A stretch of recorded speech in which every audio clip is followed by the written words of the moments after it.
Doctor, muy buenos días con un tema que nos preocupa y harto, porque estamos hablando de 3.000 científicos. Ahí viene, científicos prevén hasta 70.000 muertes en Chile con el actual ritmo de contagio. Le escribieron una carta al presidente de la República para decirle que había que cambiar la estrategia, pero antes de ver qué estrategia planean y todo esto, yo quiero preguntarle a usted, doctor, ¿por qué podríamos llegar a esa cifra de víctimas fatales en nuestro país de aquí a que se termine la pandemia? Bueno, lo que se está planteando en esa carta, ellos consideran que de seguir un incremento exponencial, esto no es que la cuarentena logre frenar, sino que hay un aumento exponencial. Seguido al aumento de los casos, vendría un aumento de los enfermos y de los casos fatales. Además, ahí hay un techo que es importante considerar, que ellos colocan en la parte inicial de la misiva, que consideran el nivel de ocupación de las camas críticas. Entonces, si ese aumento de casos sobrepasa la capacidad de respuesta del sistema, llega un punto en que habría un incremento en la tasa de letalidad porque no habría la capacidad de atención. Ahora, es un escenario pesimista, pero está dentro de las posibilidades. Pero mira, aquí va a aparecer la portada y también la gráfica, pero doctor, lo que ustedes hablamos la semana pasada, el crecimiento sí es exponencial. Estamos hablando que el fin de semana se informaron 4.000, 5.000, 6.000 casos más los 7.000 en total fallecidos con la nueva cifra que entregó el DEIS. Entonces, mientras crece la curva, sí, como usted dijo que tenía temor, y hoy día el presidente de la Sochimi, Tomás Regueira, dice que las UCI, donde usted trabaja, están llenas todas. Entonces entramos en un periodo muy conflictivo. Él lo dijo hoy día en Radio Cooperativa. Efectivamente, es un escenario conflictivo. Ahora, ¿qué es lo que ocurre? Incluso en ese escenario conflictivo hay detalles que también hay que reconocer. Hace un par de semanas nuestro servicio de urgencia amanecía colapsado con pacientes hospitalizados en el servicio de urgencia. Y durante el día nosotros íbamos ingresando a esos pacientes. Hoy en día lo que encontramos es que se puede resolver esto y no están quedando pacientes en espera. Entonces, algo está ocurriendo. Entonces, dentro de todas las variables que uno analiza, tiene que ver también las cosas, indicadores de gravedad, pero también aquellas de que indican otras cosas. Es más compleja la realidad que verlo solo de una manera. Doctor, y en esta carta también hay un dato que llama mucho la atención, porque señalan que cuando ya esté bajando la curva, igual vamos a seguir experimentando la cifra de muertos que era la misma del pic. O sea, independiente de que los contagios vayan bajando, vamos a ver 7.000 muertos, como puede ser en el pic. A ver, efectivamente... Porque uno espera que sean menos muertos, lógico. No. Si uno considera muertes acumuladas, esta nunca va a disminuir. Si uno considera las muertes que ocurran desgraciadamente por día, va a haber un desfase entre la mayor incidencia de casos con la mayor incidencia de casos fatales. Primero la gente tiene que enfermar, luego evolucionar con su cuadro para finalmente en un tiempo diferido llegar a un estado irrecuperable y fallecer. Por lo tanto, es efectivo que uno puede parar la crisis, que todavía falta llegar al pico de la epidemia, que esto descienda, por lo menos en la región metropolitana, y después esa misma curva debería repetirse en casos hospitalizados y en fallecidos. Eso es efectivo, eso es así. Qué preocupante que todo lo que estemos hablando está dentro de las posibilidades, doctor. No es por alarmar, pero es bien grave la situación. Y lo otro que pasó el fin de semana que nos sorprendimos harto fue estos 3.000 víctimas fatales adicionales que se sumaron y dan un total de 7.144 fallecidos asociados a COVID-19. Explíquenos, doctor, ¿esto por qué? ¿Por qué esta cantidad nueva? Bueno, estos son dos metodologías diferentes y la autoridad sanitaria en Chile ha decidido incorporar los dos datos. Yo creo que es razonable manejar los dos datos, pero el problema es no confundirse e interpretarlos bien. Significan dos cosas un poco diferentes.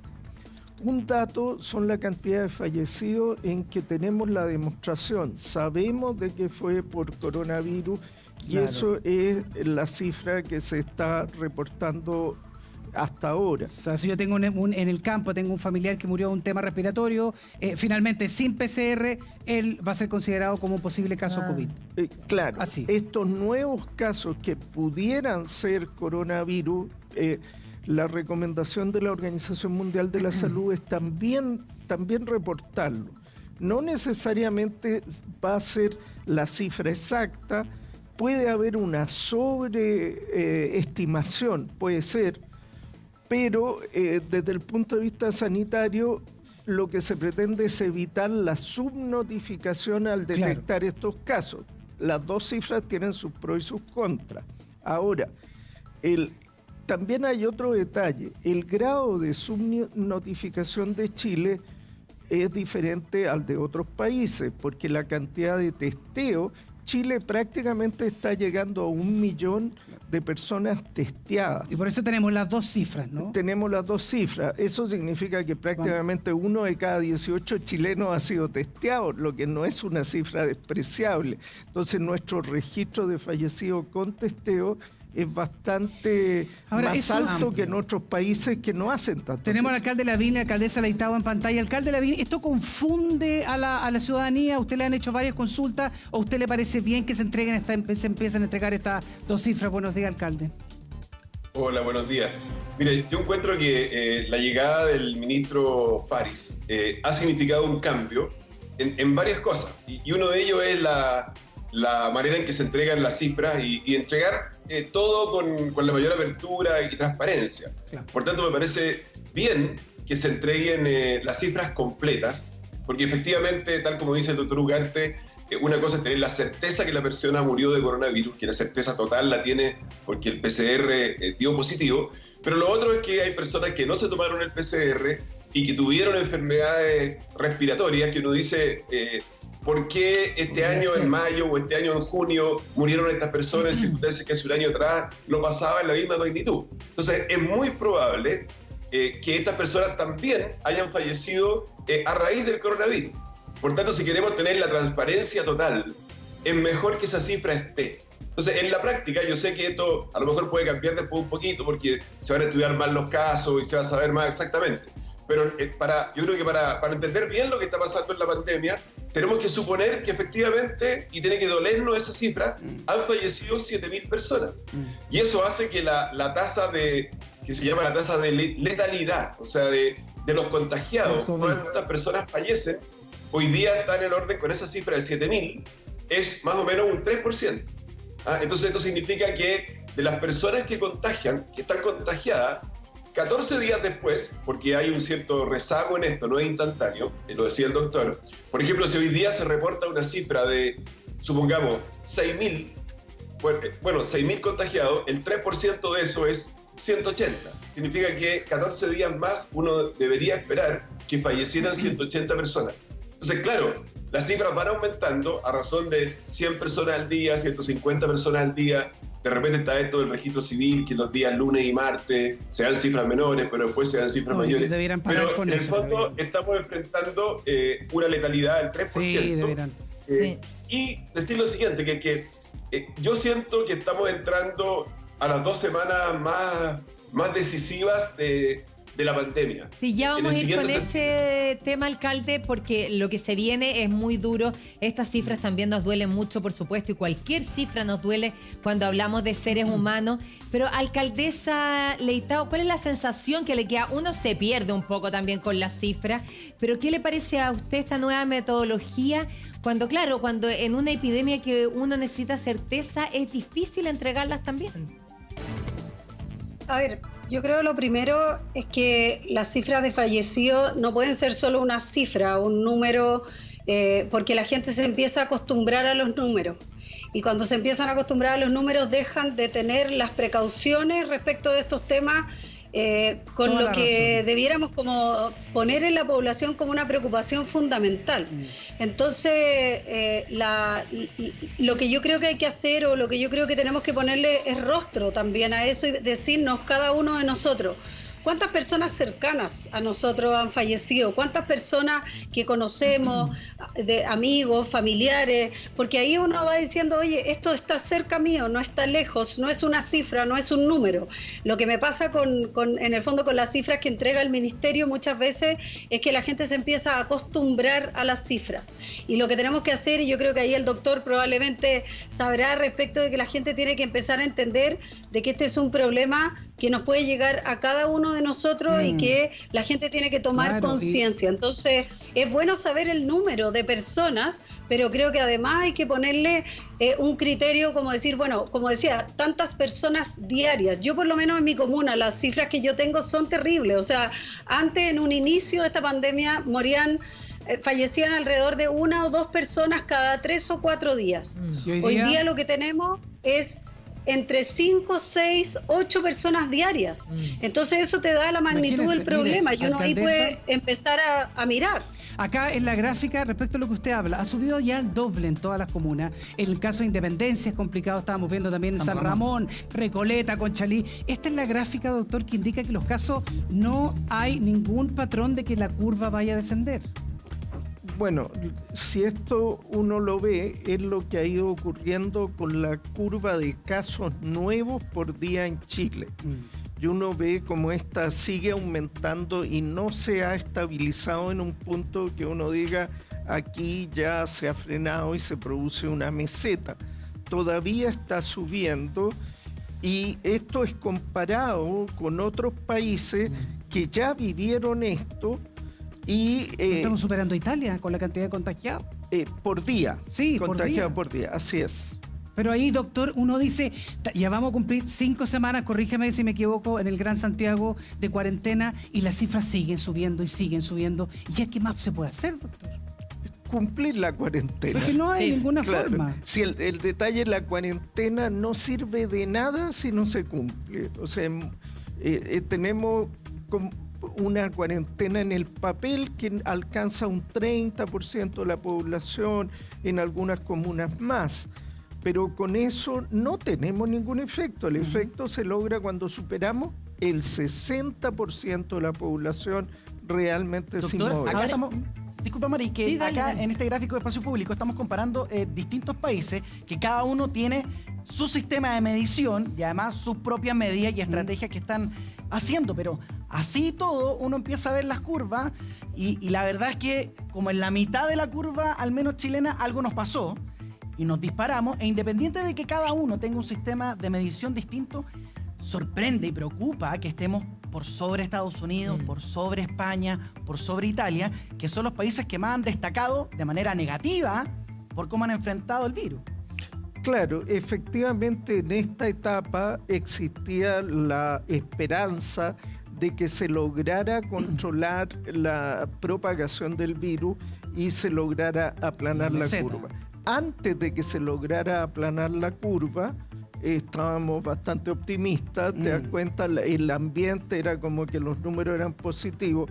Llega la enfermedad a la región metropolitana, no me refiero porque llegue por los casos importados que llegaron en el verano. Llega a sectores más vulnerables. Llega a circular en la comunidad en sectores más vulnerables y de clase media. Y ahí, dadas las condiciones de densidad poblacional de la región metropolitana, arrastra todos los números del país. Luego de eso vienen otras zonas como Antofagasta, Calama, ¿no es cierto?, que también han tenido impacto. Y esto hace que el número de casos nuevos por millón de habitantes, no en números casos nuevos brutos, sino por millón de habitantes, la densidad poblacional de la región metropolitana nos juega en contra. Claro. Mari. Claro, tenemos también, doctor, la evolución de las víctimas fatales por millón de habitantes, que es como efectivamente hay que medirlo para que ahí lo mostremos en el gráfico también, Nacho. Sí, aquí aparece que Chile, en la fecha del 19 de junio, claro, estamos por sobre Portugal y Alemania y bajo Estados Unidos, Francia e Italia, pero la curva es claramente, va ascendiendo, no como la otra que se puso en una meseta, doctor. Efectivamente, lo que ocurre es que en algún momento ocurrirá una meseta en Chile, pero no es ahora. Esto sigue subiendo como fue subiendo en otros países. Entonces en algún momento llegará un punto, pero no vemos que eso ocurra todavía. Pero esa meseta, ¿con cuánto es, doctor? Porque hoy día estamos viendo ya el 5.000 casos, después el 4.000 el viernes, 6.000 ayer. ¿La meseta debiera ser con 500 casos diarios? Podría ser. Pero con 6.000 no hay ninguna opción que hablemos. O sea, de meseta. lo que pasa es que depende de lo que hablamos. Esta curva no se refiere a casos nuevos, se refiere a casos fatales, cuando mueren personas. Entonces, esto sigue incrementándose. Desde luego, hay países que lograron controlar antes, como Australia, ¿no es cierto? Y hay países que tuvieron que hacer un esfuerzo mayor. Los comparadores son países que tienen sistemas sanitarios robustos. Estamos hablando de Estados Unidos, Francia, Italia. Y pese a ello, Que teniendo sistemas sanitarios robustos tuvieron cantidades fallecidos incluso más altas que las nuestras. Entonces, para Chile lograr detener esto es un desafío mayor, y la impresión que yo tengo es que esto no se va a solucionar dentro de los hospitales, creo que ya me lo han escuchado antes, sino evitando la propagación en la comunidad. O sea, ¿qué sacamos con darle ECMO, circulación extracorpórea, a 9 personas? No va a cambiar esto. No. Esto se cambia con lo que hagamos en atención primaria, probablemente en miles o millones de personas. Claro, y donde más hemos fallado es en el nivel de contagio, sin duda, doctor. Pero ¿qué pasa, por ejemplo, porque en este virus ha ido cambiando y la información va siendo nueva y diferente cada vez? ¿Qué pasa con la inmunidad? ¿Cuál es la verdad que hay hoy día? ¿Se sabe si efectivamente una persona que se contagia y lo supera tiene una inmunidad determinada, o efectivamente cada día se hace más cierto que no se sabe y que puede ser muy corta esa inmunidad? A ver, se ha estudiado lo que pasa con este virus en particular, el SARS-CoV-2, y se ha estudiado con lo que ha pasado con los coronavirus en general. Estudiando ambos se ha visto que sí, en muchos pacientes, la mayoría, genera una respuesta inmunitaria que es medible con niveles de anticuerpos, que en la gran mayoría de los casos evita un nuevo contagio. Eso se sabe. Pero lo que no sabemos es exactamente la duración de esa inmunidad. Hay algunos casos que, sin embargo, no van a desarrollar una inmunidad eficiente. También es cierto, pero son menos. ¿Cuánto dura? No lo podemos saber por este virus porque lleva poquito tiempo. Pero extrapolando los estudios de otros coronavirus que llevan más tiempo, se ha visto que en algunos casos esto dura por lo menos un año. Un año. Un año. Entonces, un tema no menor, porque si durara un año y se desarrolla una vacuna que remeda el efecto de una infección, podría ser que esa inmunidad que se adquiera por una vacuna durara lo mismo que dura la inmunidad contra otros coronavirus. Ahora